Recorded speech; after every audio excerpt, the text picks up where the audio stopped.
आज हमारा देश एकमात्र देश होगा पूरी दुनिया में जो क्रिप्टो करेंसी बिल लाने से पहले क्रिप्टो टैक्स लगा देता है, और एकमात्र वित्त मंत्री होंगी इस देश में जो कहती हैं पता नहीं लीगल है या इलीगल है, और वो मैं अभी नहीं बता सकती हूं। जब क्रिप्टो करेंसी रेगुलेशन आएगा तब हम बात करेंगे, पर हाँ, हम उस पर टैक्स जरूर लगाएंगे, हम उस पर टैक्स भी लगाएंगे, हम उस पर टीडीएस भी लगाएंगे।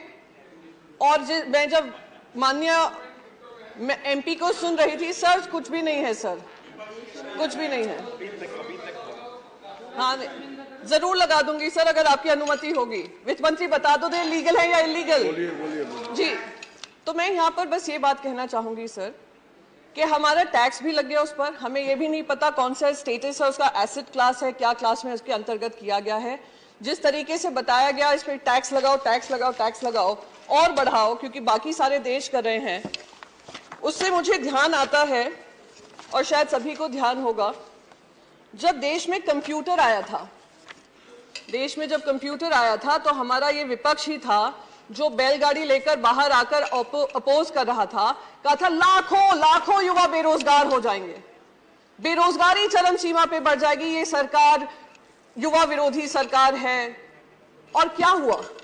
कंप्यूटर आने के बाद अगर किसी देश को सबसे ज्यादा फायदा हुआ, देश के युवाओं को फायदा हुआ, वो भारत के बच्चों को फायदा हुआ।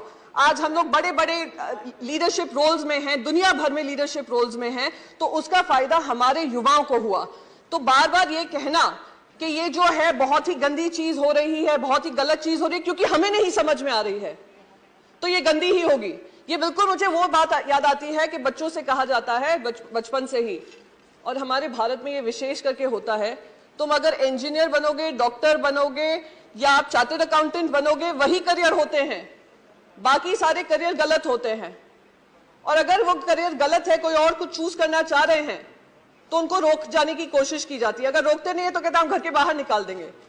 तो ये बिल्कुल वही हालत हो रही है क्रिप्टो के साथ, क्योंकि हम नहीं समझ पा रहे हैं कि क्या है उसके मंशा, क्या है इंटेंशन, क्या है एम्प्लॉयमेंट जनरेशन की कैपेसिटी, क्या है एनेबलिंग इकोसिस्टम बनने की जरूरत, क्या है वेब 3.0 क्या है।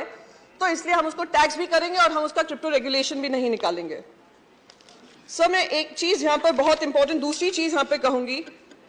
मैंने आपको कंप्यूटर का उदाहरण दिया, ऐसे ही इंटरनेट जब आया था, देश में ही क्या दुनिया में, हर डिस्ट्रप्टिव टेक्नोलॉजी आपको भी डिस्टर्ब करेगी, पॉलिसीज को डिस्टर्ब करेगी, और हमारी जिम्मेदारी बनती है कि हम उस टेक्नोलॉजी के आगे बनकर एक रेगुलेटरी फ्रेमवर्क बनाएं और इससे हम घबराएं नहीं। आज जब इंटरनेट आया, सबसे ज्यादा अगर फायदा हुआ तो हमारे ही देशवासियों को हुआ, पर दुख इस बात का होता है क्योंकि हम उनके लिए एक इनेबलिंग इकोसिस्टम नहीं बना पाए, उस वजह से वो दूसरे देशों में जाकर, आज आप कैलिफोर्निया देख लीजिए, यूनाइटेड स्टेट्स देख लीजिए, यूरोप देख लीजिए, जो बड़ी मल्टीनेशनल्स हैं, टेक्नोलॉजी रिलेटेड कंपनीज हैं, उसको हेड हमारे इंडियंस ही करते हैं। तो आज वही टैलेंट अगर हमारे देश में ऐसी कंपनीज बनाता तो क्या हमारे देश को फायदा नहीं होता? Sir, I will just conclude with just one last bit कि sir, we are living in the world of web 3.0. Either we choose to bite the bullet or we dodge